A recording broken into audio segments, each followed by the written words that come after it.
Praise Lord, welcome to JJ Pets and Gardens. இன்றைக்கி பார்த்திங்கன்னா இந்த மாங்காய் பற்றி தான் பார்க்க போகிறோம். இந்த மாங்காய் பார்த்தோன்னா உங்களுக்கு என்ன எப்படி சாப்பிட்ணுன்னு தோணுதுன்னு சொல்லிட்டு கமெண்ட் பண்ணுங்கள்.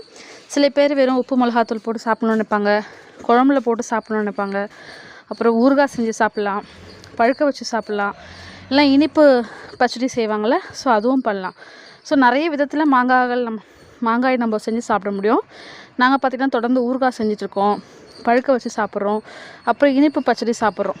இது கிட்ட எடுக்கும் போதே அவ்வளோ ஸ்மெல்லு. அதே மாதிரி குழம்புல கூட பார்த்திங்கன்னா சிலருக்கு சாம்பாரில் போட்டால் பிடிக்கும், சிலருக்கு காரக்குழம்பு, சிலருக்கு மீன் குழம்புல போட்டால் ரொம்ப பிடிக்கும். ஸோ இந்த லிஸ்ட்டில் உங்களுக்கு எது பிடிச்சிருக்குன்னு சொல்லிட்டு கமெண்ட் பண்ணுங்கள். நம்ம சேனல் ஃபஸ்ட் டைம் யாருன்னா பார்க்குறீங்கன்னா மறக்காமல் சப்ஸ்கிரைப் பண்ணி லைக் பண்ணுங்கள். தேங்க்யூ ஃபார் வாட்சிங் அண்ட் ஹாப்பி கார்டனிங். எனக்கு பார்த்திங்கன்னா பழுக்க வச்சு சாப்பிட பிடிக்கும், பச்சடி பிடிக்கும், இனிப்பு பச்சடி இருக்கு இல்லையா அது.